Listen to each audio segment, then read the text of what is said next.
धन्य है वो व्यक्ति और बड़ी किस्मत वाला है वो व्यक्ति जो प्रयागराज महाकुंभ में जाकर जिसने गंगा मैया में डुबकी लगाई। भीड़ का जो आप आकलन करना चाहते हैं, सरकारी आंकड़ों के अनुसार 70 करोड़ लोगों ने प्रयागराज महाकुंभ में डुबकी लगाई। तो आप इस चीज से अंदाजा लगा सकते हैं कि जो भी व्यक्ति कुंभ स्नान करने गया है उसने कितनी भीड़ का सामना किया है, कितनी मुश्किलों का सामना किया है। आप किसी भी रेलवे स्टेशन पर देख लीजिए, भीड़ इस कदर थी कि आप ट्रेन के अंदर चढ़ने में भी आपको इतनी जद्दोजहद करनी पड़ रही थी।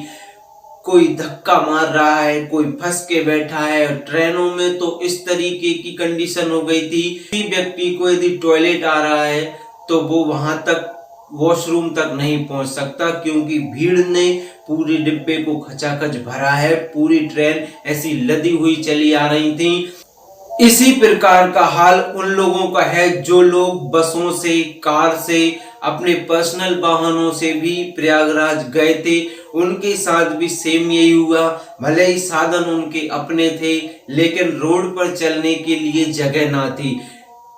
100-100, 200-200 किलोमीटर का वो जाम, उसमें फंसी हुई जनता और उनकी वो प्रबल आस्था कि नहीं हमें जाना है। हालांकि कुछ लोगों को प्रशासन ने बाहर लौटाने की कोशिश की कि आप अभी मत जाइए, लेकिन उनका जुनून इतना था कि वो गए। उन्होंने वो सारी समस्याएं झेली जो वहां पर व्याप्त थी। ट्रैफिक की समस्या, किसी को पानी नहीं मिल पा रहा, लोग कई किलोमीटर पैदल चले हैं, ट्रैफिक में गाड़ियां आगे नहीं बढ़ पा रही। कुछ लोग छोटे बच्चों को लेकर गए, कुछ अपने वृद्ध जनों को लेकर गए। और इतनी सारी समस्याओं के बावजूद भी जिसने कुंभ स्नान किया या फिर जो किसी कारण से नहीं गया वो भी महान है, और जो गया है वो भी महान है। इतनी सारी समस्याओं के बावजूद भी जो व्यक्ति कुंभ नहा कर आया है वो अपने आप में एक महान व्यक्ति है, एक धर्म का प्रेमी व्यक्ति है। लेकिन क्या इन 70 करोड़ लोगों को मोक्ष मिल जाएगा? क्या गंगा मैया में नहाने से, गंगा मैया में आस्था की डुबकी लगाने से इनके पाप धुल जाएंगे? ये बहुत बड़ा विषय है। इस पर चर्चा करने से पहले हम एक रामायण की चौपाई को जरा समझ लेते हैं कि जेकी रही भावना जैसी और प्रभु मूरत देखी तिन तैसी। ये चौपाई कह रही है कि आप ईश्वर को जिस भावना से जानेंगे, चाहेंगे, समझेंगे, ईश्वर आपको उसी रूप में दिखाई देगा।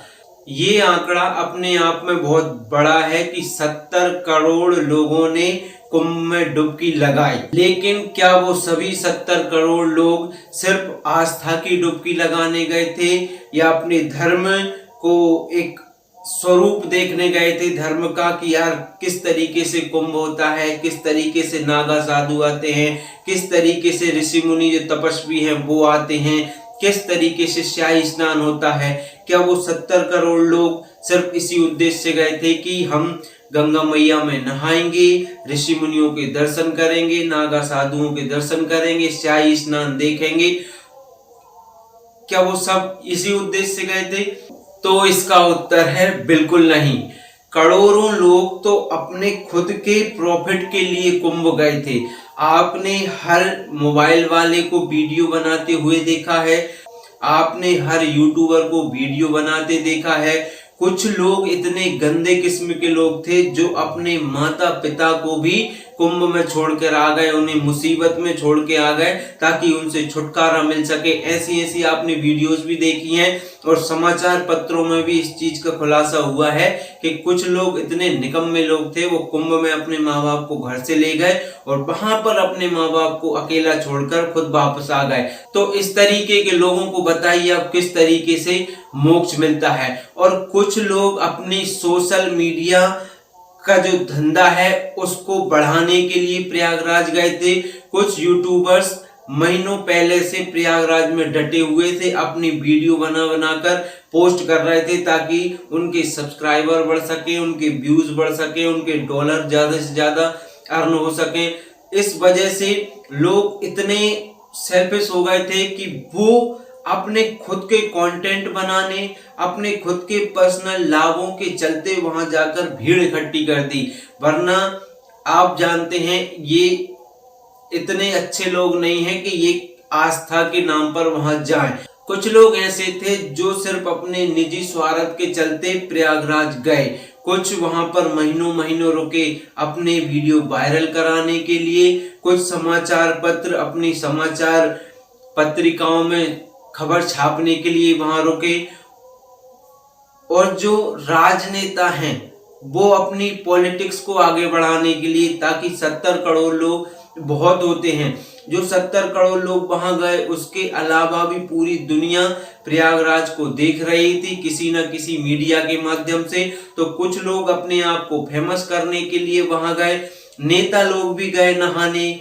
आप किसी भी राजनेता का नाम ले दीजिए, वो वहां गया है, लेकिन उसका उद्देश्य क्या गंगा मैया में स्नान करना था? यदि उसका उद्देश्य गंगा मैया में स्नान करना था तो फिर वो वीआईपी स्नान क्यों कर रहा था? वो आम लोगों की तरह लाइन में क्यों नहीं खड़ा था? वो आम लोगों की तरह ट्रेनों में धक्के क्यों नहीं खा रहा था? वो ट्रेनों की कतारों में नहीं लगा, ना ही उसने स्टेशन पर आक्रोशित भीड़ को देखा। वो भीड़ जो ट्रेनों में पत्थर मार रही थी, और वो भीड़ जो ट्रेनों के अंदर गेट बंद करके बैठी थी कि हम किसी को अंदर नहीं चढ़ने देंगे। ये जो ढोंगी लोग थे जो गंगा मैया में स्नान करने के बहाने वहां गए हैं और अपने वीआईपी स्नान किए हैं, और जनता को बस यूं यूं हाथ हिला दिया। मीडिया में खबरें चल गई कि फलाने सीन गए हैं, वो नेता गए हैं, ये मंत्री गए हैं, और बस अपना जो पॉलिटिकल वो एजेंडा है वो उन्होंने सिद्ध किया। उसमें उनका आस्था से कोई संपर्क नहीं था। तो क्या ऐसे लोगों को मोक्ष मिल जाएगा? जी हाँ, बिल्कुल नहीं मिलेगा।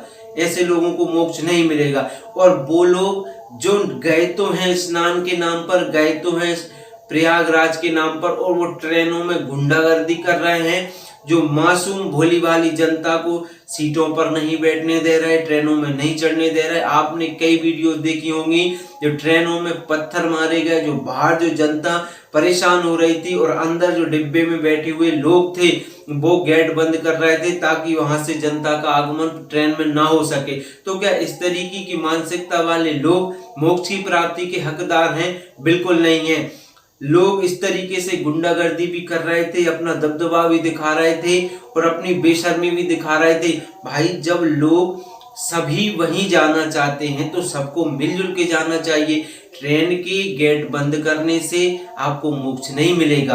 ये छोटी छोटी कॉर्नर की सीटों की वजह से आप लड़ रहे हैं, आप किसी को बुरा भला कह रहे हैं, इससे मोक्ष नहीं मिलेगा। मोक्ष उसको मिला है जो व्यक्ति आस्था का पक्का था, जिसने ठान लिया था कि कंडीशन कोई भी हो मैं प्रयागराज में जाकर डुबकी लगाऊंगा, और जो सिर्फ एक ही फोकस से गया है कि मुझे भगवान का स्मरण करते हुए माँ गंगा में डुबकी लगाना है, ना किसी से लड़ना है, ना किसी से झगड़ना है, ना किसी की फालतू बात करनी है, ना ही मुझे सोशल मीडिया का कंटेंट बनाना। तो उस तरीके के आदमी को शायद मोक्ष मिल भी जाए।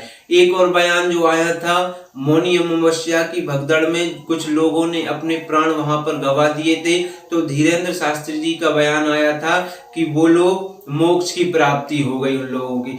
तो उस पे भी बहुत सारी बातें हो गई थी, धीरेन्द्र शास्त्री को भी जवाब देने की दो पड़ गई थी। अब मोक्ष के क्या मायने हैं ये तो कोई वेदों का ज्ञानी बता सकता है, लेकिन मैं इतना जरूर कह सकता हूं कि जिस व्यक्ति का इंटेंशन ही वहां धर्म करना नहीं था उसको मोक्ष नहीं मिलेगा, और ना ही मिल सकता, क्योंकि ईश्वर खुद इनसे दूर भागते हैं। जब कोई व्यक्ति, आप ट्रेन में आप देख रहे हैं कोई महिला खड़ी है, कोई बुजुर्ग खड़ा है, और आप उस पर सो रहे हैं रिजर्वेशन का नाम लेकर, या फिर आपने अपने 2-4 लोग इकट्ठे बिठा लिए, कोई बेचारा परेशान हो रहा, उसको आप सीट पर बिठा नहीं सकते, उसको आप बोतल से पानी नहीं पिला सकते, तो आप मोक्ष के हकदार बिल्कुल नहीं है।